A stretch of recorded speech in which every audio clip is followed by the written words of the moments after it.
সাহাবীরা মনে করছে আবু হুরায়রা পাগল হয়ে গেছে। জামা পিছন থেকে জামা টান দেয়, জামা ছিঁড়ে যায়। আবু হুরায়রার হাত ধরে কেউ ঠেকাইতে পারে না। নবী ডাক দেয়, পিছন থেকে ডাক দেয়, আবু হুরায়রা দাঁড়াও। বলে ইয়া পিছনে দাঁড়ায়া বলে, সাহাবীরা বলে আবু হুরায়রা দাঁড়াও। দাঁড়া গেছে, এত জোরে দৌড়াইয়া পিছনে পিছনে নবীর সাহাবীরা দৌড়ে আসলেন। দেখে আবু হুরায়রা ঘরের দরজায় এসে ডাক দেয়, বলে মা, ও আমার মা। ভিতর থেকে আবু হুরায়রার মা ডাক দে বলে, ও আবু হুরায়রা শোন বাবা শোন, আমি তোরে মেরে ভুল করেছি, তুই তো খারাপ জায়গা যাস নাই, কারণ তুই তো আল্লাহর নবীর কদমের মধ্যে গেছি। বাবা একটু দেরি কর, একটু দেরি কর, আমি গোসল করে পবিত্র হয়ে তোর সামনে আসব।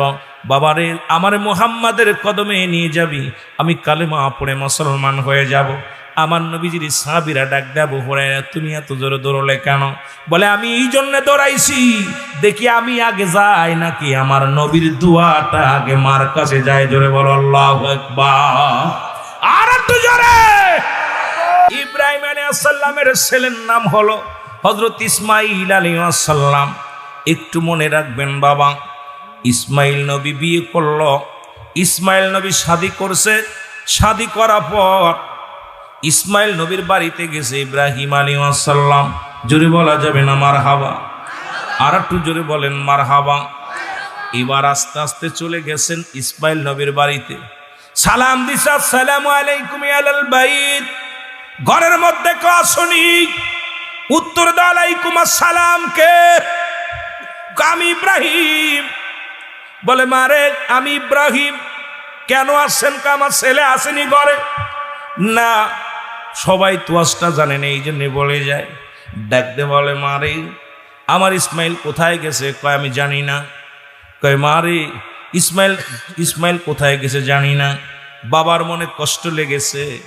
ডাকতে কয় মা আমি চলে যাচ্ছি, আমার ছেলে যখন বাড়ি আসবে তাকে বলবা সে যেন ঘরের চৌকাটটা না বদলায়, চৌকাট যেন বদলায় ফেলে। ইসমাইল নবী বাড়ি আসছে নবীদের সঙ্গে, নবীদের কালে। এবার নবীজি ইব্রাহিম আলাইহিস সালাম চলে আসার পর ইসমাইল আলাইহিস সালাম ঘরে ফিরছে। ডাকতে কয় বিবিরে কেউ আইছিল নি? কয় ছিল তোমার আব্বা আইছিল। তো বসতে দিছিলে? কই না। বাবারে কিছু খাইতে দিছিলেন? না। বাবা কি বলে গেছে? কয় বাবা যাবার সময় একটা কথা বলে গেছে, সেজন্য সে বলে গেছে ইসমাইলের বিবিরে তোমার ইসমাইল যখন বাড়ি আসবে আমার ইসমাইলকে বলবা ঘরের চৌকাটটা যেন তাড়াতাড়ি বদলায়। বিবির কথা শুনিয়া ডাক দি ইসমাইল নবী ডাক দে কয় বিবি তৈরি হয়ে নাও, আর দেরি নয়, যা আছে পোশাক গোছায় নাও। একটা মিনিট আর তোমার সাথে সংসার নয়, তোমাকে 1 তালাক 2 তালাক 3 তালাক 22 তালাক। জোরে জোরে চিল্লায় বলা যাবে না আল্লাহু আকবার। আর একটু জোরে বলেন আল্লাহু আকবার। ইসমাইল নবী তালাক দিয়ে দিছে বিবির সঙ্গে সঙ্গে রে। আর আমাদের যুবকরা যদি পাই তো বেটা তোর বউ কথা শোনে না, কয় ভালো না লাগলে ভেগে যাও। ঠিক কিনা? ঠিক। জোরে বলেন ঠিক কিনা? এ যুবক, আর সরকার তো আইন দিছে 18 বছর আর 22 বছর হলে লাভ ম্যারেজ করে চলে গেলে কোনো গার্জিয়ান লাগবে না।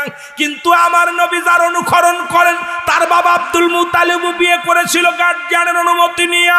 আব্দুল মুতালিবও বিয়ে করেন নাই, আব্দুল্লাহ বিয়ে করেন আব্দুল মুতালিবের পোলা। কয় আমার বাবা ভাই আছে, বাবা আছে, অনুমতি ছাড়া বিয়ে করতে পারবো না। আমার নবীজি উমা খাদিজারে বিয়ে করেছিল ওই মুসলমান গার্জিয়ানের অনুমতি নিয়া। আর আমার যুবকরা বিয়ে করে এখন সুন্দরী পুজুরি পাইয়া, আর এই সুন্দরী পুজুরির প্রেমে পড়িয়া মা বাবার দেখতে পারে না, মারে খাইতে দেয় না, পড়তে দেয় না, বুড়ার বুড়ি হয়ে যায়। জোরে জোরে চিল্লায় বলা যাবে না ঠিক কিনা? ও যুবক দিলের কান্ডে লাগে শোনো।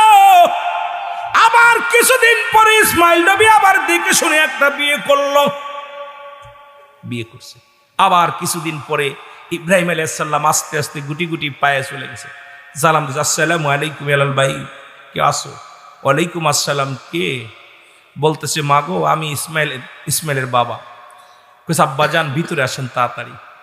বিটার বউ ডাকতে বলে আব্বা যান ভিতরে আসেন।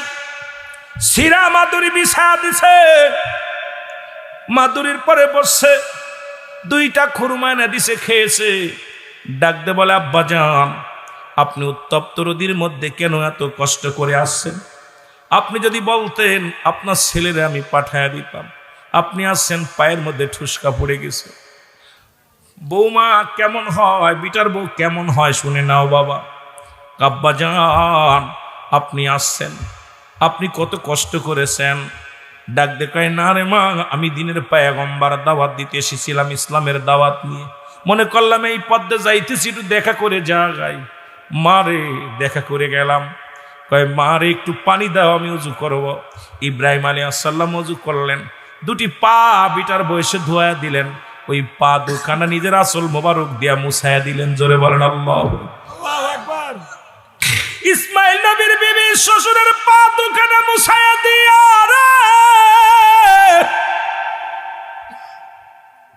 এবার ইব্রাহিম নবী দুই রাকাত নামাজ পড়ে দোয়া করে যাবার সময় ডাকতে বলে, ইসমাইলের বিবি,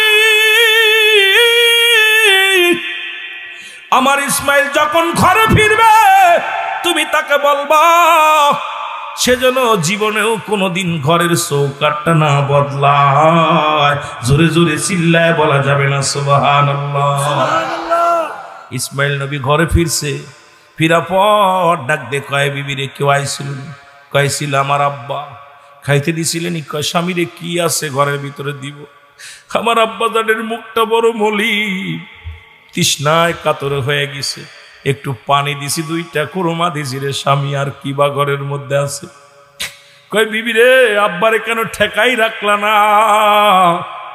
আব্বা কেন? আমি বাবার জন্য প্রাণ টানসান করে। কয় বা স্বামী রে, আমার আব্বা জান দিনের পয়গম্বর, সুতরাং তাকে ঠেকানোর সম্ভাবনায় কালেমার দাওয়াতে বাইর হয়ে গেছে। আর এই কথা বলা পরে ডাকতে বলে, বিবি রে আগে বলো নাই কেন আমার আব্বা জান? আরে ও মেয়েরা শোন, শোন তেলের কান্ড লাগে শোন। শ্বশুর শাশুড়ির সঙ্গে কেমন ব্যবহার করবি জাতির পিতার থেকে শেখ। ও দুনিয়ার যুবকের ইসমাইল নবীর থেকে শেখ, তার বিবি থেকে শেখ। জোরে জোরে চিল্লায় বল আল্লাহু আকবার। চোখের পানি ছেড়ে ইসমাইল নবী কান্দের, কয় বিবি রে কতদিন হয়ে গেল আব্বারে দেখি না। আব্বার জন্য মনটা বড় আনসান করে, বড় মায়া লাগে। ডাক দে কয়, বিবি রে, ও বিবি, বাবারে কতদিন দেখি না। কয় সেদিনের পয়গম্বর, সে তো বসে থাকার সময় নেয়, রওনা হয়ে গেছে। যাবার সময় কিছু বলে গেছি নি? কয় হ্যাঁ আব্বাজান যাবার সময় বলে গেছে, ইসমাইলের বিবি, আমার ইসমাইল ঘরে আসলে তাকে বলবা জীবনেও কোনোদিন যেন ঘরের চৌকাঠটা না বদলায়। জোরে জোরে চিল্লায় বলা যাবে না আল্লাহু আকবার। ইসমাইল নবী একটা চিৎকার মেরে বলে, বিবি আমার আব্বা তোরে, আমার আব্বা তোরে আমার জন্য ও বিবি বড় নিয়ামত বানায় দিছে রে। ও বিবি আয় আয়, তোর জীবন ধন্য। আমার বাবা তোমার জন্য বড় নিয়ামত হয়ে এসেছিল। জোরে জোরে চিল্লায় বলা যাবে না আল্লাহু আকবার।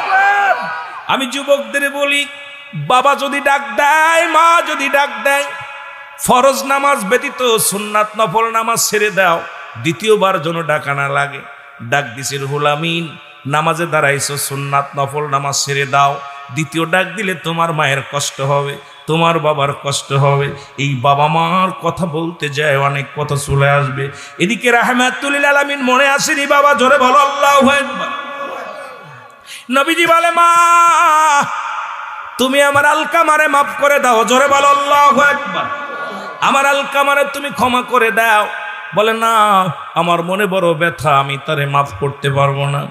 আমার নবী কয়, সাহাবীরা রে আগুন নিয়ে আয়, আমার আলকামারে আগুনে পোড়ায়া দুনিয়া থেকে বিদায় করে দিব। কারণ ইন্তেকালের পরেই তো জাহান্নাম, ইন্তেকালের পরেই তো জাহান্নাম, ওই জাহান্নামে চলে যাবে। সুতরাং এই দুনিয়া থেকেই পুরায় ভস্ম করে দিই। সাহাবীরা খড়ি আনলেন, আগুন নিয়ে আসলেন, চিতা বানানো হলো। আলকামার দেহটা, নবী কয় ওর আলকামার দেহটা ধরে টেনে হিসড়ে নিয়ে আগুনের মধ্যে পুড়াইয়া দাও। সাহাবীরা যখন আলকামার দেহখানা ধরতে গিয়েছে, ভিতর থেকে জনম দুঃখিনী মা একটা চিৎকার দিয়ে বলে, নবীর সাহাবীরা রে আমি জনম দুঃখিনী মা। ও নবীর সাহাবীরা রে, আমি জনম দুঃখিনী মা। আমি মায়ের সামনে আমার কলিজার টুকরার গায়ের মধ্যে আগুন দিস না রে। আমি আমার জনম দুঃখিনী মা, আমি আমার সন্তানের পোড়া দেহ সহ্য করতে পারবো না।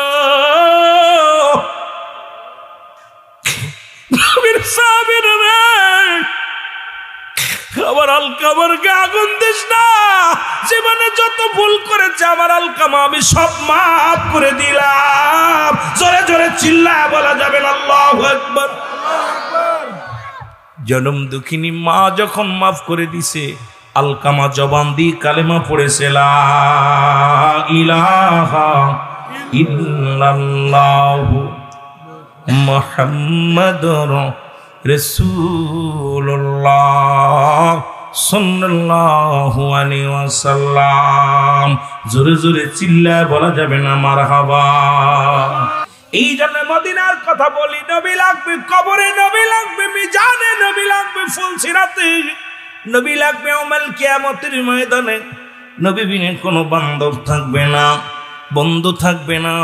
আল্লাহ রাব্বুল আলামিনের হাবিব বিনের মুসলমান শুনে নাও, নবী কয় হায়াতি খায়রুল লাকুম, আমার হায়াতের জিন্দেগিটা আমার উম্মতের জন্য কল্যাণ স্বরূপ। ওরে মুসলমান, গভীর মনোযোগ ওলামায়ে কেরাম যারা আছেন শুইনালাম। আবার নবী কয় আমি এই জিন্দেগির মধ্যে আমাকে আল্লাহ পাঠাইছে উম্মতের কল্যাণের জন্য গো। আবার নবী কয় দুনিয়া থেকে বিদায় নিলাম, ওফাতি খায়রুল লাকুম, আমার ওফাতটাও আমার উম্মতের জন্য কল্যাণ স্বরূপ। আজকে শরীয়ত তরিকত হাকিকত মারিফত যেখানে তাকাবেন, নবীর ভালোবাসার মধ্যে আগে তাকান রে মুসলমান। এই রহমাতুল লিল আলামিনকে ভালোবাসেন, কাজে লাগবে আল্লাহর গোলামি করবেন রে মুসলমান। সেই নবীর আদর্শ ইসলামের মধ্যে থাকতে চাই কি চাই না? আরো জোরে বলেন চাই কি চাই না? এর মহব্বতে বলেন চাই কি চাই না? রহমতের নবী রহমাতুল লিল আলামিনের কাছে খবর আসলো, নবী গো, ও মায়ার নবী, আপনার এক প্রিয় সাহাবী নাম হলো হযরত আলকামা রাদিয়াল্লাহু তাআলা আনহু। আস্তে আস্তে আমরা আলোচনা যাই, ধীরে ধীরে আলোচনায় গেলে বুঝতে পারবেন। পিতামাতার কথা বলতে বলেছে, পৃথিবীর মধ্যে পিতামাতার প্রতি 14টা হক আছে। পৃথিবীর মধ্যে জিন্দা থাকতে 7টা হক, পৃথিবী থেকে বিদায়ের পরে 7টা হক। এই 14টা হক যদি আপনি আদায় না করেন, আল্লাহর আদালতে আপনি ধরা পড়ে যাবেন। যাদের বাবা মা জিন্দা আছে রে মুসলমান, 7টা হক আদায় করতে হবে। যাদের মারা গেছে রে মুসলমান, তারাও 7টা হক আদায় করতে হবে রে মুসলমান। শুনে নাও, শুনে নাও, মোট 14টা হক আদায় করতে হবে। জোরে বল আল্লাহু আকবার। আর একটু জোরে বল আল্লাহু আকবার। নবীজি বলছে তোমাদের পিতা মাতা যদি বুড়া হয়ে যায়, খবরদার তাদের ও শব্দ করো না। কারণ তাদের বুড়া বলে গালি দিও না, বুড়ি বলে গালি দিও না। এই দুনিয়ার মধ্যে পিতা মাতা যদি অসন্তুষ্ট হয়ে যায়, আল্লাহ রাব্বুল আলামিন অসন্তুষ্ট হয়ে যাবে, আল্লাহ রাব্বুল আলামিন বেজার হয়ে যাবে। মুসলমান শুনে নাও, আজকে পিতার হাতে পুত্র সন্তান, কোন পুত্র আপনারা দেখছেন কিছুদিন আগে ওরে মুসলমান, সন্তান বাবাকে হত্যা করেছে। এই পৃথিবীর মধ্যে 5 টুকরা করে সন্তান হত্যা করে দুনিয়া থেকে বিদায় করে দিছে। কত বৃদ্ধ মা দুনিয়ার মধ্যে সন্তানের যন্ত্রণায় কান্দে। নবী বলেছে 2টা জান্নাতের গেট, একটা হলো তোমার মা আর একটা তোমার বাবা। এই 2টা জান্নাত আমাদের ঠিক রাখার দরকার আছে কি না? আরো জোরে বলেন আছে কি না? আর একটু জোরে বলেন আছে কি না? একটা কথা বললে বুঝতে পারবেন গো। আমি বলছি আগেই ধীরে ধীরে আলোচনায় যাব, মহব্বতের কথাগুলো বলবো, পিতা মাতার কথাগুলো বলবো, ওই 14টা হক নিয়ে আলোচনা করব। বাবা একটু ধৈর্য ধরতে হবে, আলোচনার মোড়গুলো আস্তে আস্তে আমরা আগাইব। রাহমাতুল লিল আলামিনের কদমের মধ্যে একজন বৃদ্ধ মহিলা প্রবেশ করলেন। নবীজি ওই মহিলাকে দেখে রাসূলুল্লাহ দাঁড়াইলেন। সুবহানাল্লাহ। আর একটু জোরে বলেন সুবহানাল্লাহ। রাসূলুল্লাহর চাদর মোবারক বিছায়া দিলেন মসজিদের মধ্যে। রাসূলুল্লাহ চাদর মোবারক বিছায়া দিলেন। মহিলা উরতের উপর ভর দিয়ে রাসূলুল্লাহর উরতের উপর ভর দিয়ে চাদরের উপরে বসলেন। আবার রাসূলুল্লাহর কানে কানে কি যেন বলে গেলেন। বলে যখন বৃদ্ধ মহিলা রওনা হয়ে গেল, আমার নবীজি দাঁড়ায়া দাঁড়ায়া রয়েছেন মা জননী। মুসলমান যতক্ষণ পর্যন্ত বৃদ্ধ মহিলা আড়াল হলো না, আমার নবীজি ততক্ষণ পর্যন্ত দাঁড়ায়া দাঁড়ায়া দেখতে লাগলেন। সাহাবীরা বলে, ইয়া রাসূলুল্লাহ, ইয়া হাবিবাল্লাহ, কে গো এই মেয়েটা যার সম্মানে আপনি দাঁড়াইয়া, আপনি যারা এত ইজ্জত করলেন, নিজের কাদের আপনার নিজের ব্যবহৃত রুমালখানা বিছায়া দিলেন নবী গো। এই বৃদ্ধ মহিলা কে আমরা জানতে চাই। আবার আপনার উরুতের পর ভর দিল, আপনার কানে কানে কথা বলল, নবীকে একটু জানতে চায়। আমার নবী চোখের পানি ছেড়ে দিয়া বলে, সাহাবীরা রে, ইনি হলো আমার দুধ মা হালিমা তুসাদিয়া। জোরে জোরে চিল্লায় বলা যাবে আল্লাহু আকবার। মায়ের নবী চোখের পানি ছেড়ে বলে, সাহাবীরা রে,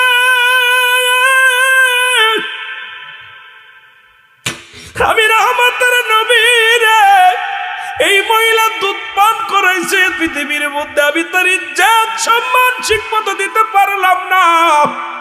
আরে যে নবীর তোমরা ভালোবাসো, যে নবীর অনুকরণ করো, সেই নবী দুধ মাকে যদি এত সম্মান ইজ্জত করতে পারে, আর আমরা যুবক জন্মদাতা মার সঙ্গে খারাপ ব্যবহার করি, জন্মদাতা বাবার সঙ্গে খারাপ ব্যবহার করি। আমি আপনাদেরকে বলে যাই, পিতা মাতা যদি অসন্তুষ্ট হয়ে যায়, আল্লাহর কসম, আল্লাহর কসম, তুমি যদি কাবা শরীফের ইমাম হও, বাইতুল মুকাররমের ইমাম হও, আল্লাহর কসম তোমার জন্য জান্নাত হারাম হয়ে যাবে। জোরে বলেন ঠিক কিনা? আর একটু জোরে জোরে চিল্লায় বলা যাবে না আল্লাহু আকবার। আল্লামা মুফতি আমজাদ আলী সাহেব একটা কিতাব লেখেন, কিতাবের নাম্বার শরিয়াত। এই কিতাবের মধ্যে লিখতে যা বললেন, দুনিয়ার মানুষ শোনো,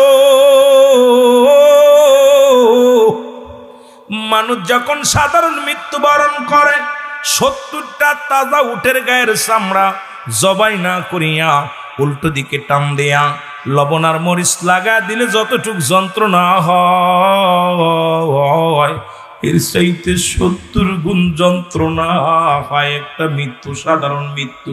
এখন আমরা মরণকালে পায়খানা করে দিই, আমরা মরণকালে প্রস্রাব করে দিই, আমরা মরণকালে জিহ্বাটা বাইর হয়ে গেছে রে, মরণকালে চোখ দুটি বড় বড় হয়ে গেছে। তাদের মৃত্যুটা কত কঠিন হয়েছে রে বাবা। এই মৃত্যুর পেয়ালা পান করতে হবে, এর মধ্যে কোনো সন্দেহ নাই। জোরে জোরে চিল্লায় বলা যাবে না ঠিক কিনা?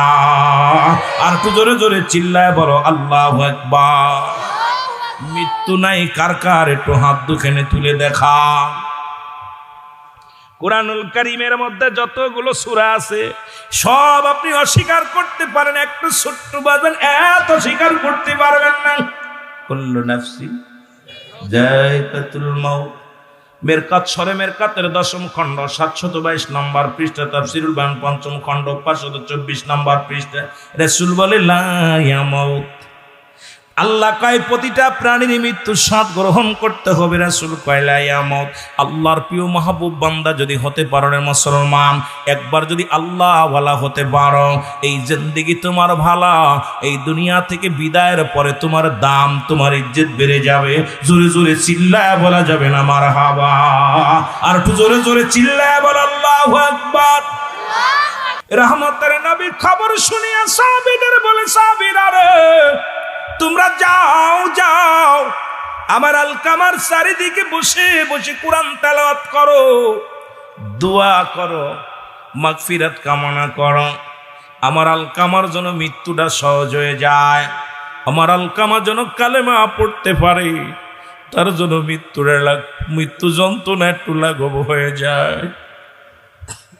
নবীর সাহাবীরা দাইয়া চারিদিকে বইয়া কোরআন তেলাওয়াত করতে লাগলেন, দোয়া করতে লাগলেন, কিন্তু মৃত্যু যন্ত্রণা লাঘব হয় না, জানটাও বাইর হয় না, কালেমাও পড়তে পারে না। মৃত্যুর যন্ত্রণা অনেক দেখবেন বিছনায় পড়ে অনেক মুরব্বী মরণ হয় না, কত কষ্ট করে শ্বাস নিঃশ্বাস নেয়। কত মানুষ মরণের সময় জিহ্বাটা বাইর হয়ে যায়।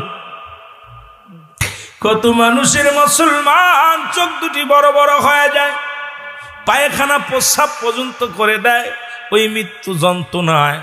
ওই মুসলমান শুনে নেওয়া এই মৃত্যুর পেয়ালা পান করতে হবে, কিন্তু আলকামা কালেমাও পড়তে পারে না, মৃত্যু যন্ত্রণাও দূর হয় না, বড় কষ্ট পায়।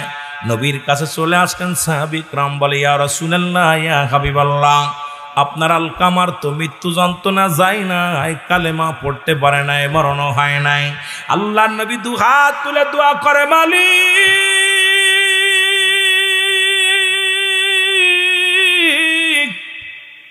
তুমি আমার আলকামারে মাফ করে দাও, আমার আলকামারে মাফ করে দাও। আল্লাহ তুমি আমার আলকামারে মাফ করে দাও। আমার আল্লাহ বলে, হাবিব হাতটা নামায় নাও, আজকে দোয়া কবুল হইত না। আল্লাহু আকবার। আর একটু জোরে, কারণ পৃথিবীর মধ্যে জনম দুঃখিনী মা এখনো জিন্দা, বুড়া মা জগতের মধ্যে জিন্দা। ওই জনম দুঃখিনী মা, ওই জনম দুঃখিনী মা দুনিয়ার মধ্যে জিন্দা। যতক্ষণ পর্যন্ত মায়ের তাকে ক্ষমা করবে না, আমি রব্বি করিম তারে ক্ষমা করতে পারি না। জোরে জোরে চিল্লায় বলা যাবে না আল্লাহু আকবার। মা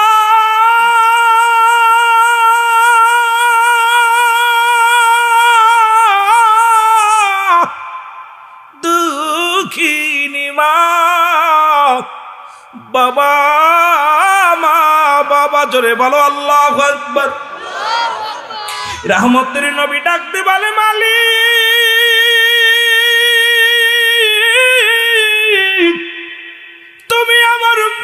তুমি আমার আলকামারে মাফ করে দাও। আল্লাহ ডাক দিয়ে কয়, হাবিব বাপটা নামায় নাও, আজকে কবুল হইতো না। আরো জোরে বলেন আল্লাহু আকবার। কারণ দুঃখিনী মা দুনিয়ার মধ্যে জিন্দা। নবীজি হাতটা নামায় ফেললেন, এক দড়ি রওনা হয়ে গেলেন, যা সালাম দা, আসসালামু আলাইকুম ইয়া খায়রাল বাইত। ঘরের ভিতর থেকে উত্তর আসে, ওয়ালাইকুম আসসালাম। নবী ডাক দিয়ে বলে, মা মা গো,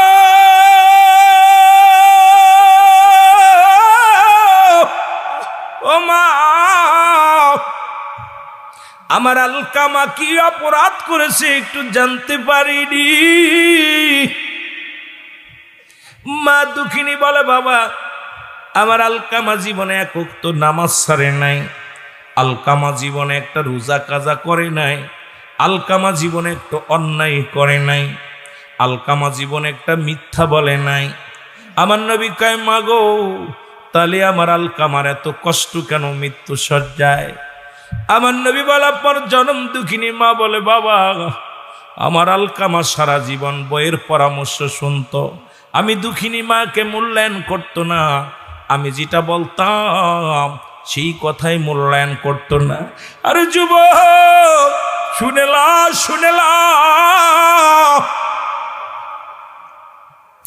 আজকে আমরা হাজারো যুবক ভুলটা করি, মা বাবার কথা মূল্যায়ন করি না, বিবির কথা মূল্যায়ন করি।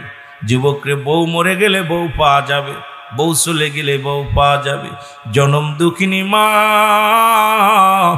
একবার যদি হারায় ফেলিস, বাবারে যদি হারায় ফেলিস, এত বড় নিয়ামত আর পাবি না।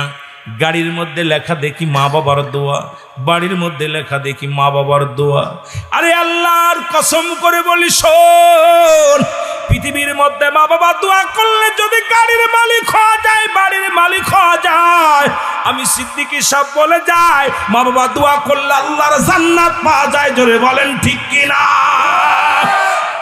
এ যুবক বন্ধুরা শোনো, ডাকতে বলে, নবী গো, আমার আলকামা সারা জীবন বড় পরামর্শ অনুযায়ী চলতো, আমার কোনো কথা শুনতো না, কথা রাখতো না। আজকে দেখি অনেক যুবক, ও যুবক শুনে নে, আমাদের জাতির পিতা ইব্রাহিম আলাইহিস সালাম নামটা জানা আসেনি? কোথায় রাখি ওয়াজ মনে রাখবেন, নামটা কি? জাতির পিতার নাম কি? আরো জোরে বলেন নামটা কি? নবী বললেন সাহাবীরা রে, তোমাদের বাড়ি যাদের আব্বা মা জিন্দা আছে শুধু সালাম দিবা, আসসালামু আলাইকুম মা, আসসালামু আলাইকুম বাবা, তোমার আমল নামায় একটা কবুল হজের সব লেখা হয়ে যাবে। জোরে জোরে চিল্লায় বলা যাবে না মারহাবা। আজকে যাদের মা নাই, যাদের বাবা নাই রে, যার মারে হারাইলাম, বাবারে হারাইলাম, এই দুনিয়ার মধ্যে এমনও কে যেন পাগল আছে, মা বাবা কেউ নাই। নবীজির সাহাবীরা চোখের পানি ছেড়ে কান্দে। কথাগুলো মনে রাখবেন বাবা, আস্তে আস্তে আমরা আলোচনায় যাই, ধীরে ধীরে যাই, গলাটাও পরিষ্কার হোক, আপনাদের ভিতরে প্রেম ঢুকে যাক। আল্লাহ গোলামদের জীবনের গুনাহগুলো মাফ করে দিও, জোরে বলো আমিন। নবীজির সাহাবীরা কান্দে, নবীর সামনে থেকে ধীরে ধীরে সাহাবীরা উঠতে লাগলো। নবীজি চিন্তা করে আমার সাহাবীরা তো কোনোদিন ওঠে না, আমি যখন আলোচনা করি সাহাবীরা নীরবতা পালন করে, কিন্তু আজকে সাহাবীরা এত বড় একটা ফজিলাতের কথা শুনিয়া কেন উঠে যায়? নবীজি যা দেখে সাহাবীদের চোখে পানি, সাহাবীরা চোখের পানিগুলো ছেড়ে ছেড়ে কান্দে। নবীজি বলে তোমরা কেন কান্দো? নবীজি বলে তোমরা কেন কান্দো? সাহাবীরা বলে নবী গো, আজ থেকে 3 দিন আগে আমার মা বিদায় হয়ে গেছে, আজ থেকে 1 সপ্তাহ আগে আমার বাবা বিদায় হয়ে গেছে। এত বড় আমলের কথা আগে যদি জানতে পারতাম, এই ফজিলাত আমরা হারায় ফেলেছি। আজকে আমাদের ঘরের মধ্যে বাবা নাই রে,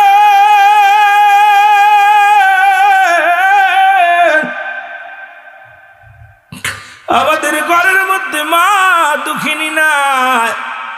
এই আমল থেকে আমরা বঞ্চিত হয়ে গেলাম। নবী কয় সাহাবীরা রে, তোমরা কি আমার মতো এতিম?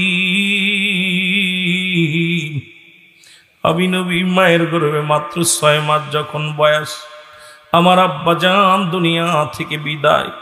যখন 6 বছর বয়স, মা দুনিয়া থেকে বিদায়। যখন 6 বছর 7 মাস যখন আমার বয়স, দাদা আব্দুল মুত্তালিব চিরতরে বিদায়। আমার মতো এতিম কেউ কি আসো?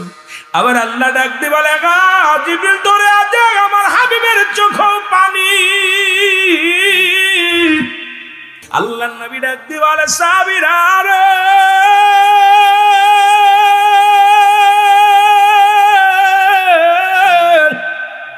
আমার রব্বে কারিম ডাক দিয়ে বলে আমার রব, আমার প্রতিপালক, আমার পিতা মাতার সগীরা গুনাহগুলো মাফ করে দাও, কবিরা গুনাহগুলো মাফ করে দাও, জানা গুনাহগুলো মাফ করে দাও, অজানা গুনাহগুলো মাফ করে দাও।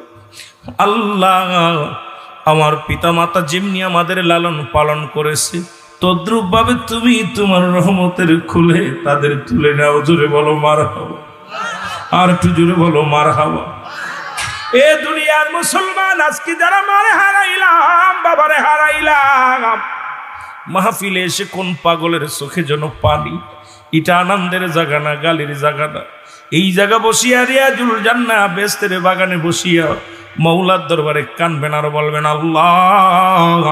আদম নবী ভুল করার পর কেঁদেছিল আর বলেছিল রব্বানা যালামনা আনফুসানা ওয়া ইল্লাম তাগফির লানা ওয়া তারহামনা লানাকুনান্না মিনাল খাসিরিন। এরে আদম নবী ডাক দিয়ে বলে মালিক,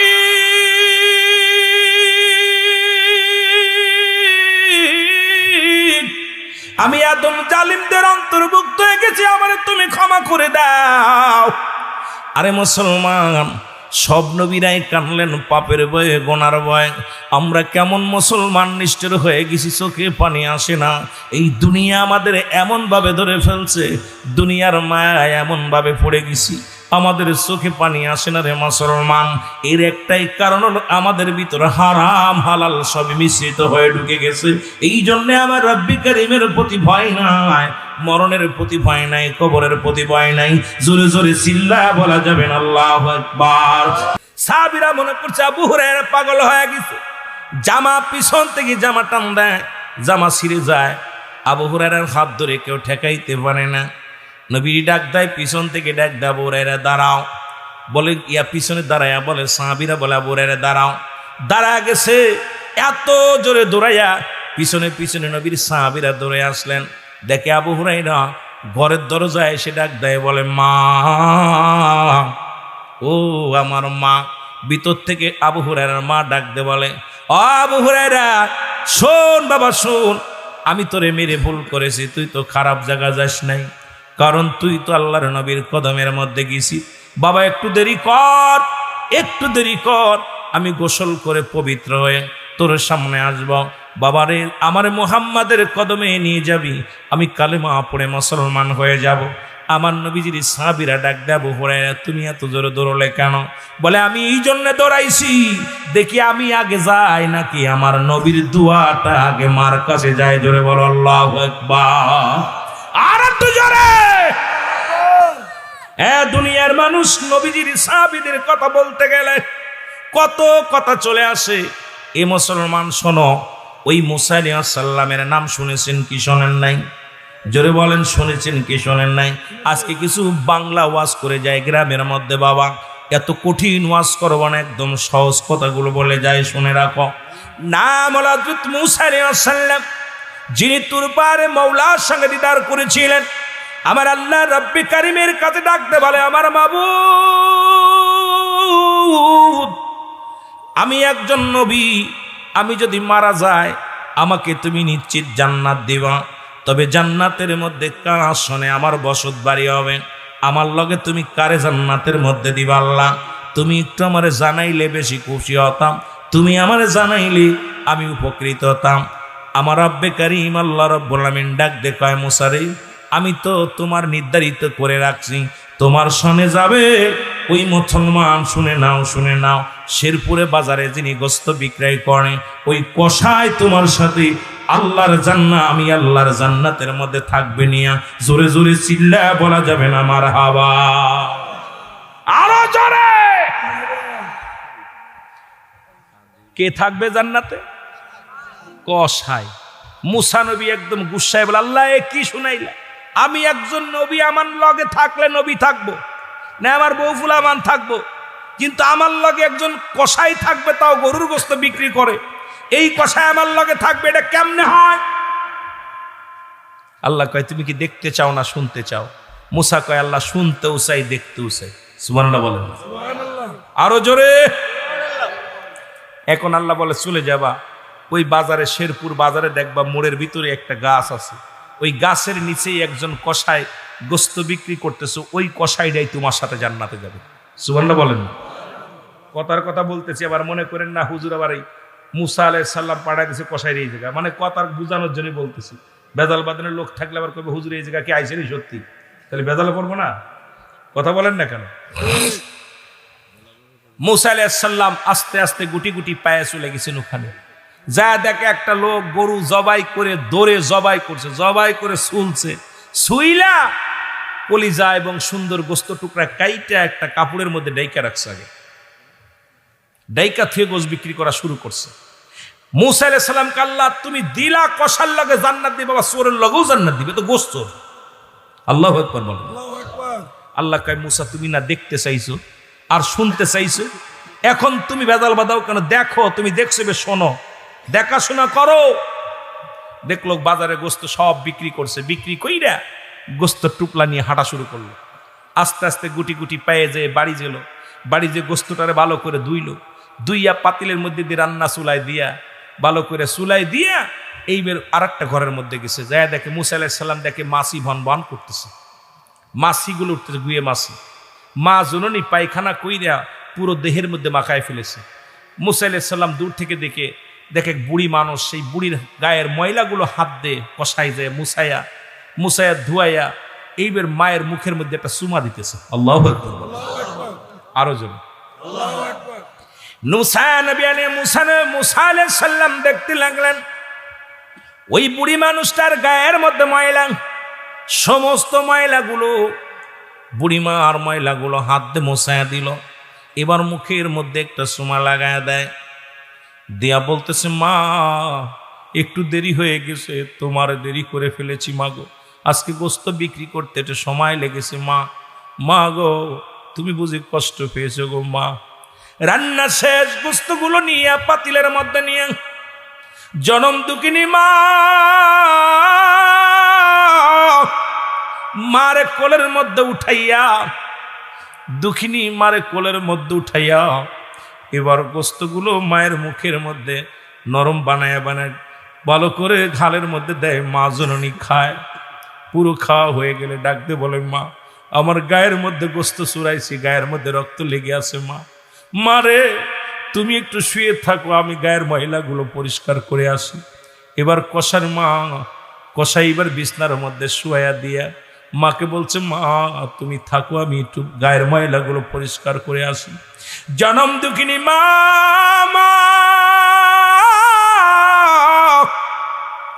হাত উঠায় দিয়ে বলে রব্বে কারীম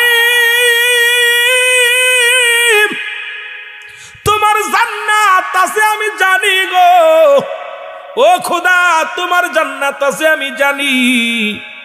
তোমার ওই জান্নাতের ভিতরে আমি চাই না যেতে, আমারে তোমার জন্য আমার জন্য জান্নাত চাই না, আমার কলিজার টুকরা কষায়।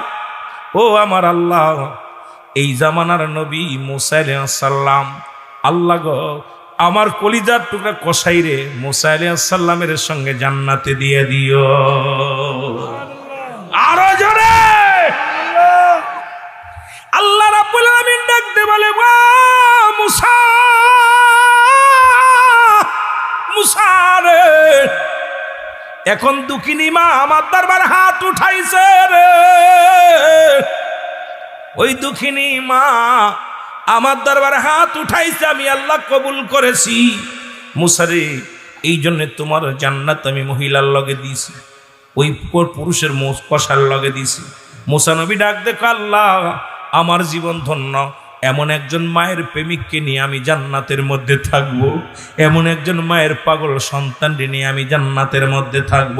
আল্লাহ তুমি আমার আল্লাহ তুমি আমারে কবুল করে নাও, কারণ আমার জীবন ধন্য, এমন একজন মায়ের প্রেমিককে নিয়ে জান্নাতের মধ্যে থাকতে পারবো।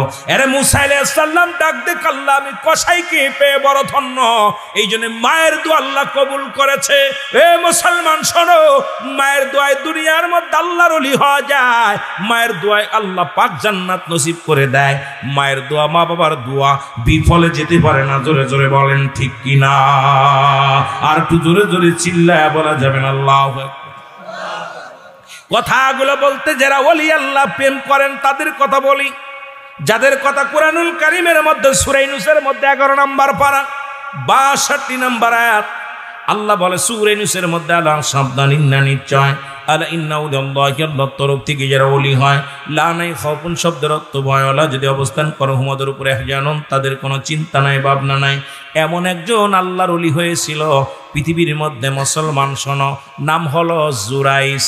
জোরে বলো আল্লাহু আকবার, আর একটু জোরে বলো আল্লাহু আকবার। জনম দুঃখিনী মা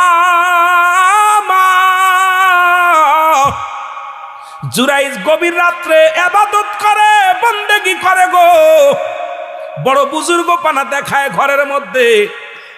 মা ডাক দিছে জুরাইস, একবার নয় দুবার নয় রে বাবা, 3 বার ডাক দিছে বাবা জুরাইস দরজা খোলো। দরজা খোলে নাই, উনি তাহাজ্জুদের নামাজ পড়ে। একটু আগে বলেছি নফল পড়ো, সুন্নাত পড়ো, যাই পড়ো তাড়াতাড়ি ছেড়ে দাও। মা ডাক দিলে দরজার মধ্যে টাক টাক করে বলে বাবা দরজা খোলো। দরজা খুললেন না। দুঃখিনী মা মনের দুঃখে বলে দিলেন বাবা আল্লাহ যেন তোরে পৃথিবীর মধ্যে জিনাকারী বানায়া দেয়। জোরে জোরে চিল্লায়া বলা যাবেন আল্লাহু আকবার। মনের দুঃখে বলছে তুই তো আমার দরজা খুললি না, কথা বললি না, আল্লাহ যেন তোরে এই দুনিয়া থেকে বেইজ্জতি করে দেয়। এত বড় বুজুর্গ, বিশাল বুজুর্গ, নাম ছিল জুরাইস। নাম কি? বিশাল বুজুর্গ, খুব ইবাদত করত, একা একা বয়া বয়া ইবাদত করতো। এরকম কিছু আছে মৌলবীরা ঢাকা শহরে বউ নিয়া বাসা নিয়ে আসে, মা বাবা বাড়িতে কষ্ট করে, আর মা বাবার ওয়াজ করে অনেকে কান্দি, কিন্তু মা বাবার খেদমত করি না। শোনো বাবা একটু দিলের কান লাগাইয়া। এবার জুরাইস কাঁদতেছে, জুরাইস বৈশা বৈশা আছে। হঠাৎ করে ওই এলাকার মধ্যে জুরাইস নাম খ্যাতি এতভাবে অর্জন করে ফেললো যে জুরাইসের মতো এত আমলধারী ব্যক্তি আর কেউ নাই। জগৎ বিখ্যাত একজন আল্লাহর ওলি, এত নাম করে একজন আল্লাহর ওলি হয়ে গেছে জুরাইস। আল্লাহু আকবার বলেন না। ওই দেশের প্রেসিডেন্ট যিনি ছিল উনি দেখলো দলে দলে মানুষ জুরাইসের দলে চলে যায়, খালি দলে দলে মানুষ ওনার দলভুক্ত হয়ে যায়। চিন্তা করে সর্বনাশ, কি করা যায়? ডাকলেন সবাইকে, যে কি করা যায় বলেন দি। সবাই তো জুরাইসের সুনাম করে, আর আমার মহল্লায় বাস করে আমার প্রজা এইরকম দিনের দাওয়াত দিতেছে, ওকে কিভাবে সাইজ করা যায়? এ বাবা, একটা মেয়ে বলল এটা কোনো ব্যাপার না, আমি দেখব। রাখাল, এ মুসলমান রাখালের সঙ্গে পরামর্শ করে, রাজার রাখাল পরামর্শ করে দুই মেয়ের সাথে গর্ভবতী হলো। মেয়েটার সাথে অবৈধ মিলন করে মেয়েটা গর্ভবতী হলো। এইবার জুরাইসকে সাইজ করার জন্যে নালিশ দিল। গর্ভবতী 1 মাস যখন হয়ে গেছে বয়স, মেয়ের গর্ভে 1 মাস, তখন লোকজনে বলা বলি করা শুরু করলো, কিরে অবিবাহিত মেয়ের গর্ভে সন্তান, ঘটনাটা কি? ভালো করে হনেন, এই ওয়াজটা টাইনা কইতে গেলে 2 ঘন্টা লাগবো। আমি অল্প সময়ের মধ্যে মেলা ওয়াজ করে দিব, কথা বুঝেন। এই মেয়েটা তো বিয়ে হয়নি, স্বামী নাই, ওর গর্ভে সন্তান দিল কে? মেয়েটাকে ডাকা হলো, এই মেয়ে এদিকে আসো, তোমার গর্ভে সন্তান কে দিছে বলো। বলে হুজুর, আপনারা যারা দরবেশ ভাবেন, ভালো ব্যক্তি ভাবেন, ওই বদমাইশটা ওই জঙ্গলার মধ্যে ঘর বানাইয়া যিনি ইবাদত করে, ওই জুরাইস আমার এই সর্বনাশ করেছে, আমার এই গর্ভে সন্তান দিয়েছে। উনি ডাকলেন, এই কোথায় আছো রাজা, প্রজারা শোনো, উজির নাজির কোথায় আছো, তাড়াতাড়ি আসো, ওকে গ্রেপ্তার করে ধরে নিয়ে আসো। ওই ভণ্ড মৌলবী দাড়িওয়ালার ডাক দিয়ে নিয়ে আসো। ধরে আনা হলো। ধরে আনা হলে ওনাকে গ্রেপ্তার করা হলো। ওনাকে জিজ্ঞাসা করা হলো, তুমি এমন একজন বুজুর্গ মানুষ, এই সর্বনাশ করলে কেন? হুজুর, আল্লাহর কসম করে বলি আমি ওনাকে চিনি না। আমি জিনা তো দূরের কথা, ওই মেয়েটা চেহারা কোনোদিন দেখি নাই। আল্লাহু আকবার বলেন না, আরো জোরে বলেন। কয় জিনা তো দূরের কথা, আমি মেয়ে মানুষের মুখ জীবনে দেখি নাই। মেয়েরে বলতেছে, মেয়ে তোমার গর্ভে সন্তান কেটেছে? কয় আল্লাহর কসম করে বলি ওই হুজুরই দিছে। কোন দিয়ে আমার যদি কোনো মেয়ে যদি আপনার দোষারোপ করে, বাঁচার মতো কোনো পথ আছে? কথা বলেন, পথ আছে? বাঁচার মতো কোনো পথ নাই। ওই মেয়ের পক্ষে সবাই নেবে। এখন যদি আমি একটা মেয়ে এসে আমার বলে যে ভাই রুহুল আমিন সাহেব আমাদের বাড়ি এসে আমার হাত ধরছে, আপনারা সবাই আমার পিটাবেন, কয় মেয়ের কথাই সত্য। যেরকম ঠিক কিনা? আমাদের দেশের যে অবস্থাটা, সাক্ষী ওদিকে চলে, সব হলেও হতে পারে, কিন্তু আমার কেউ জিজ্ঞাসা, আমি ভাই ধরি নাই, কয় ধরছি, ওটাই সত্য। যেটা বলেন ঠিক কিনা?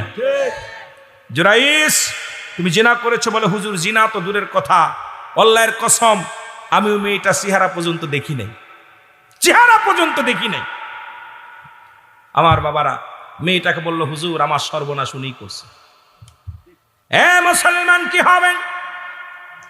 বলে মেয়েটা যখন সাক্ষী দিছে, সবাই বলতেছে হুজুর, যেহেতু একটা মেয়ে নিজের এই সর্বনাশের কথা মিথ্যা বলতে পারে না, একটা কাজ করেন, জুরাইসকে শুলে চড়াইয়া দুনিয়া থেকে বিদায় করে দেন, ফাঁসি দিয়া দেন। না হলে দুনিয়া থেকে বিদায় করে দেন, না হলে কেলেঙ্কারি হবে আপনার, দুর্নাম হবে আপনার। জুরাইস চোখের পানিগুলো টপ করে জমিনের মধ্যে ছেড়ে দিয়ে বলে, রব্বি কারীম,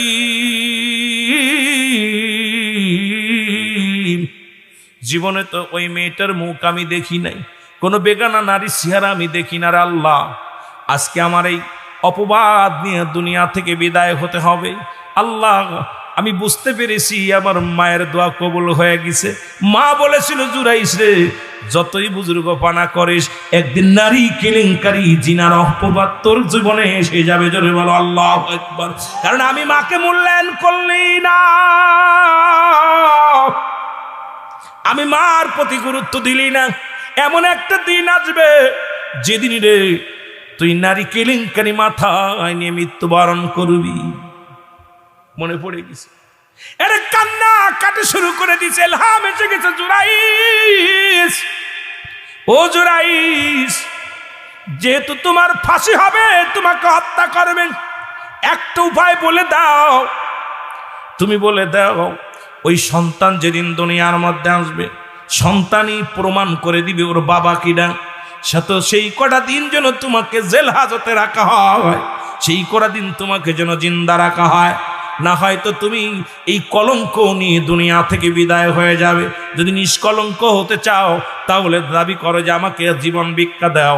যতদিন পর্যন্ত ওই নারীর গর্ভে থেকে সন্তান দুনিয়ার মধ্যে ভূমিষ্ঠ না হয় ততদিন পর্যন্ত তোমাকে যেন গারদে রাখা হয়। জুরাইদ ডাকতে বলে, হুজুর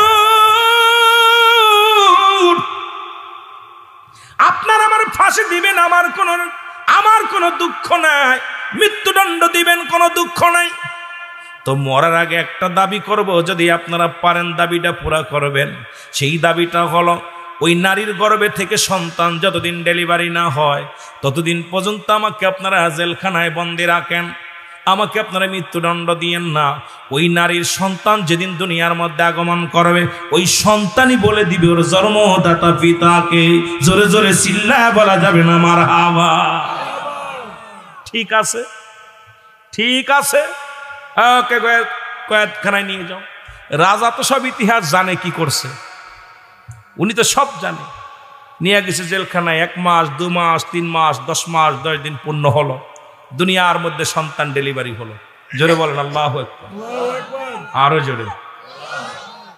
সন্তান দুনিয়ার মধ্যে ভূমিষ্ঠ হলো, লোকজনে ভিড় জমালো। আজকে আল্লাহর ওলির কিরামতি ছুটে যাবে গো, বন্ডামি ছুটে যাবে।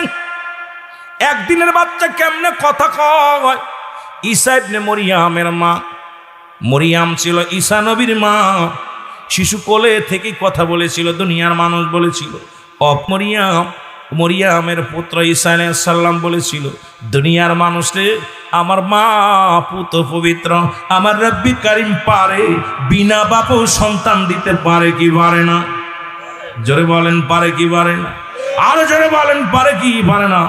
একদিনের শিশু জন্ম নিয়ে কথা বলেছিল ঈসা নবী। মারহাবা বলা যাবে না? আর একটু জোরে বলেন মারহাবা বলা যাবে না? এরে মুসলমান, বিশাল মেলা আয়োজন করা হলো। জুরাইজকে শুলে চড়ায় মারা হবে, কারণ জুরাইজ মিথ্যা বলেছে। মিথ্যা মহিলা, একটা মহিলার গর্ভে সন্তান দিয়েছে। এর অপরাধের বিনিময়ে জুরাইজকে হত্যা করা হবে, হত্যা করা হবে। জুরাইজকে এইবার সামনে নিয়ে আসা, শুল বানানো হলো, শুলে চড়ায় তাকে হত্যা করা হবে। এবার জুরাইজ সামনে ডাক দিয়ে সবাই বললেন, রাজা বলতেছে, ও বালক বলো তোমার আব্বাকে কথা কয় না, কথা কয় না। লোকজন কয় তোর আব্বা কিনা কথা কয় না। জুরাইজ চোখের পানি ছেড়ে কান্দের বলে, আল্লাহ আজকে বুঝি আর বাঁচার মতো বিপাস আর উপায় নাই। ওরে এতদিন এই 7-8টা মাস জেলখানায় ছিলাম, তোমারে ডাকতে ডাকতে চোখে ঘা বানাই ফেলেছি, কানতে কানতে চোখে ঘা বানাই ফেলেছি। তুমি রব্বে কারীম, ইজ্জত সম্মান সবকিছু তোমার হাতে। আমি জুরাইজ এত কান্না কানলাম, এই ফরিয়াদ যদি তুমি কবল না করো আল্লাহ, আমি কি জবাব দিব আল্লাহ? আমি জিনাকারী হয়ে মৃত্যুবরণ করব। সারা পৃথিবীর আলেমদের কলঙ্ক হবে, সারা পৃথিবীর আল্লাহর ওলিদের কলঙ্ক হবে। তুমি আমার জিনাকারী বানায়া দুনিয়া থেকে নিয়ে যাও রে আল্লাহ। এই কষ্ট আর কোথায় বলবো?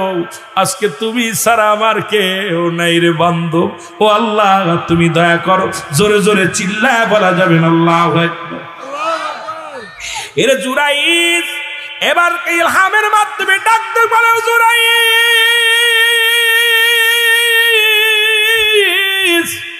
ওই বালক পৃথিবীর কারোর কথা শুনবে না, একমাত্র তুমি তার দিকে ইশারা করে বলো, জয় বালক তোর জন্মদাতা পিতাকে বলে দিবে। পৃথিবীর রাজার কথা শুনবে না, মন্ত্রীর কথা শুনবে না, উজিরের কথা শুনবে না, একমাত্র তোমার কথা শুনবে। বাবা তুমি হাতটা উঠায় দাও। জুরাইজ ডাকতে বলেন, ও প্রজারা তোমরা শোনো, এখন ওই বালক কথা বলবে। সবাই আশ্চর্য হয়ে গেছে, এখন একদিনের বালক কেমনে কথা বলবে? জুরাইজ হাতটা উঠায় বলে, বালক বলো তোমার বাবাকে। বালক ডাকতে বলে, উপস্থিত জনগণ শোনেন, আজকে যাকে আপনারা দোষারোপ করেছেন আল্লাহর ওলি জুরাইজ, উনি আমার মার সঙ্গে কোনোদিন দেখা হয় নাই। জিনা তো দূরের কথা, আমার মার রূপখানা কোনোদিন দেখে নাই। আমার আব্বা হলো আমার যিনি জন্ম দিছে রাজার পার্সোনাল রাখাল। ওনার মা আমার মা অবৈধভাবে মিলামিশা করেছে রাখালের সঙ্গে, আর এই সব কিছুর মূলে হলো রাজা। সুতরাং আল্লাহর ওলি জুরাইজ নিষ্পাপ নিষ্কলঙ্ক বলেই মারা গেছে। জোরে জোরে চিল্লায় বল আল্লাহু আকবার। বালকটা সাক্ষী দিয়ে দুনিয়া থেকে বিদায় হয়ে গেল। এ রাজা দৌড়ে এসে জুরাইসের পায়ের মধ্যে পড়ে গেছে, ডাকতে বলে, জুরাইস রে, তুমি আমারে ক্ষমা করে দাও, এসবই আমি জানতাম তোমাকে অপমানিত করার জন্যে, লাঞ্ছিত করার জন্যে, তোমাকে বিতাড়িত করার জন্যে, তো টুপিওয়ালা দাড়িওয়ালাদেরকে কলঙ্ক দেওয়ার জন্যে চেষ্টা করেছিলাম, এটা আমি পারলাম না। জুরাইস আমারে মাফ করে দাও। জুরাইস ডাকতে বলে, হুজুর,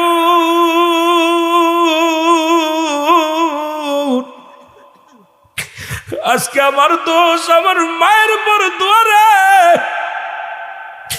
আমার দুঃখিনী মা, আমি জীবনে আর কিচ্ছু চাই না, আমার জনম দুঃখিনী মা ঘুমায় আছে, আমি জীবনে আর কিছু চাই না। ওই মায়ের অভিশাপে আমি আজকে কলঙ্ক হইলাম।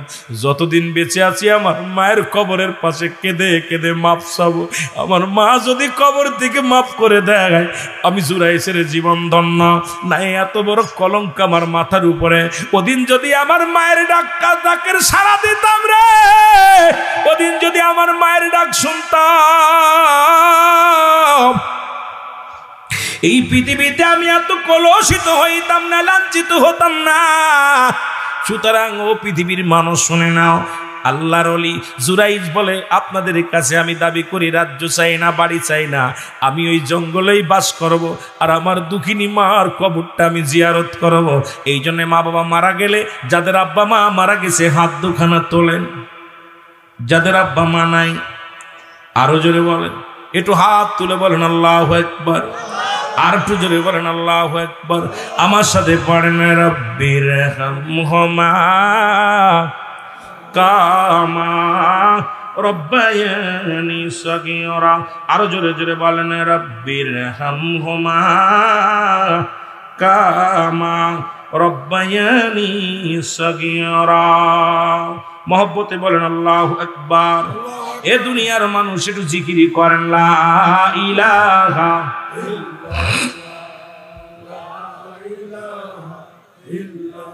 আরো জোরে, লা ইলাহা। এ যুবক শুনে নাও, শুনে নাও, যাদের আব্বা মা নাই, মারা গেছে, তাদের 7টা হক আগে আমি আপনাদেরকে বলে যাই। 14টা হকের মধ্যে 7টা হক হলো দুনিয়া থেকে বিদায়ের পরে। তার মধ্যে 1 নাম্বার হলো মা বাবার জন্য মাগফিরাত কামনা করা। জোরে বলেন মারহাবা। আরো জোরে বলেন মারহাবা। একটু জোরে জোরে বলেন মারহাবা। আমার দেশের কিছু মুনাফিক আলেম আছে, তারা কয় হাত উঠানো যাবে না, দোয়া করা যাবে না, মারা গেলে দোয়া করা যাবে না। মুফতি শফিক আহমেদের এ বাদান যারা দেওবন্দের আলেম আছেন, যারা কওমি নিসাবের আলেম আছেন, ও মুসলমান শুনে নাও, মুফতি শফিক আহমেদের লেখা ফতুয়ায়ে দেওবন্দের প্রথম খণ্ড 33 নম্বর পৃষ্ঠা, এখানেও লেখা দেখলাম, মুসলমান মা বাবার যদি দুনিয়া থেকে নামাজ পড়ে, 5 ওয়াক্ত নামাজ পড়ে, জিয়ারত করে সর্বলাত আল্লাহর দরবারে 2টি হাত উঠাই দোয়া করা উত্তম মুস্তাহাব। জোরে বলেন মারহাবা। আর একটু জোরে বলেন মারহাবা। 1 নম্বরে তাদের জন্য মাগফিরাত কামনা করা। জোরে বলেন আল্লাহু আকবার। আর একটু জোরে বলো আল্লাহু আকবার। আপনারা বেশি বেশি মাগফিরাত কামনা করবেন গো, কারণ দুনিয়া থেকে চলে গেছে, মা বাবার ঋণ শোধ হবে না। মা বাবার ঋণ কোনোদিন শোধ করা সম্ভব নয়। বাবারে, এই দুনিয়ার মধ্যে গায়ের চামড়া দিয়া যদি মা বাবার জুতা বানায় দাও, কোনোদিন ঋণ শোধ হবে না। এই জন্য মা বাবার জন্য বেশি বেশি কি করবেন? মাগফিরাত কামনা করবেন। 2 নাম্বার হলো মা বাবার জন্য সব পৌঁছানো। জোরে বলেন মারহাবা। কি পৌঁছানো? জোরে বলেন কি পৌঁছানো? আমার কথা বলতেছি না, দলিলের কথা বলি। নবীজি কি বলছে একটু জেনে না, আল্লাহর বিধান কি বলে। 2 নাম্বার তাদের জন্য, মুসলমান কি করো, 2 নাম্বার হলো তাদের জন্য সব পৌঁছানো। সব পৌঁছাতে রাজি আছেন কিনা? জোরে বলেন পৌঁছাতে রাজি আছেন কিনা? 3 নাম্বার, মুসলমান তাদের সাথী সঙ্গে, আত্মীয় স্বজনদের সঙ্গে, সাথী সঙ্গী আত্মীয় স্বজন যারা আছে তাদের সম্মান করতে হবে। তাহলে তোমার মা কবরে শান্তি পাবে, তোমার বাবা কবরে শান্তি পাবে। বাবার আত্মীয়, মার আত্মীয় স্বজন যারা আছে তাদের সম্মান করবা, তাজিম করবা। যারা বাবা মা মারা গেলে আরো বেশি বেশি তাদের সম্মান করবা, তাদের কাদর করবা, ভালোবাসবা। সম্মান করলে আমার মা বাবা, আপনার মা বাবা সবাই কবরে শুয়ে শুয়ে শান্তি পাবে। জোরে বলেন মারহাবা। আর একটু জোরে বলো মারহাবা। একটু জোরে জোরে চিল্লায় বলা যাবে না মারহাবা? 3 নাম্বার মুসলমান সাথী সঙ্গী আত্মীয় স্বজন যারা আছে তাদের সাহায্য করা লাগবে। যদি তাদের আব্বা মার কোনো বন্ধু বান্ধব থেকে থাকে, মায়ের আত্মীয় থাকে, অনেকের বাবা মা মারা গেলে বাবার বন্ধু থাকে, বাবার অনেক বন্ধু বান্ধব থাকে, মায়ের অনেক বান্ধবী থাকে, তারা যদি গরিব থাকে তাদের সাহায্য করতে হবে, সহযোগিতা করতে হবে। যখন ওই আপনার ওই মুরব্বী আত্মীয় স্বজন যখন খুশি হয়ে যাবে, তারা হাত উঠায় দোয়া করবে আল্লাহর দরবারে, আপনার মা বাবা সুখে থাকবে কবরে। জোরে বলেন মারহাবা। একটু জোরে বলা যাবে না মারহাবা? আত্মীয় স্বজনকে সাহায্য সহযোগিতা করতে রাজি আছেন কিনা? এ জোরে বলেন আছেন কিনা? ভয় পাননি? ও মুসলমান, গভীর মনোযোগ শুনে নেন মুসলমান। 5 নম্বরে, যদি তাদের মুসলমান ঋণ পরিশোধ করা লাগবে, যদি পৃথিবীর মধ্যে তারা ঋণ হয়ে যায়, আমানতদার যারা আদায় করতে হবে মুসলমান শুনে নেন। ঋণ হয়ে মারা গেছেন, যত খুঁজে খুঁজে এখন আমাদের দেশের আলেমরা দেখি কবর মাটি মরা মানুষটারের সামনে নিয়ে কয়, আমার আব্বা জান যদি কোনো ভুল, যদি কোনো দিনা পাওনা থাকে মাফ করে দিবেন, আর যদি কেউ চান আমার সাথে যোগাযোগ করবেন। বাবার এটা বলার দরকার না, আপনি নিজে খোঁজ করবেন, বাড়ি বাড়ি প্রয়োজন হলে যাবেন, বাবার ঋণী আছে কিনা, বাবার কাছে কেউ পায় কিনা, এইটা খুঁজে খুঁজে বার করিয়া তাদের ঋণগুলো শোধ করবেন। অনেক মানুষ তো চক্ষু লজ্জায় বলে না, 200, 500, 1000 টাকা পায়। আপনার জানা আছে এই বাবা আমার অমুকের সাথে চলতো, এবার যাই বলবেন চাচা জান আমার আব্বা কি কোনোদিন আপনার কাছে কিছু নিয়েছেনি? যদি বলে বাবারে 500 টাকা নিয়েছিল, কয় মাফ করে দিলাম, দরকার নেই বাবা এই লন। যদি তৌফিক থাকে আপনি দিয়া দিবেন, তাদের ঋণগুলো শোধ করবেন। জোরে জোরে চিল্লায় বলো আল্লাহু আকবার। আর একটু জোরে বলো আল্লাহু আকবার।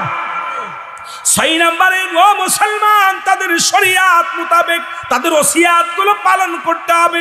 যদি ওসিয়াত করে যায়, 6 নাম্বার, যদি ওসিয়াত করে যায় এই জমিটা অমুকরে দিয়ে দিও, মাদ্রাসায় দান করো, ছেলেটা মাদ্রাসায় পড়ায়, নাতিটারে অমুকটা কইরো, দাদারে অমুক রেজামাটা দিও, এটা দিও। ওসিয়াত শরিয়াত মোতাবেক যদি ওসিয়াত করে যায়, এটা পালন করা তোমার জন্য ওয়াজিব হয়ে যাবে রে মুসলমান। এই হকটা তোমার আদায় করতে হবে, না মা বাবা কষ্ট পাবে কবরে। 7 নাম্বার হলো সময় করে সময়ে যখনই পাও, তুমি চাকরি করো, দৌড়াই বাড়ি আসছো, বাড়ি আসি আগে মা বাবার কবরের পাশে চলে যাও। তুমি করো বাজার, বাজার থেকে আসো, ফজরের নামাজ পড়ে যদি পারো দাঁড়ায় যাও, আসরের নামাজ পড়ে যদি দাঁড়ায় যাও, আব্বা মার কবরটা সময় মতো সময় করিয়া আমার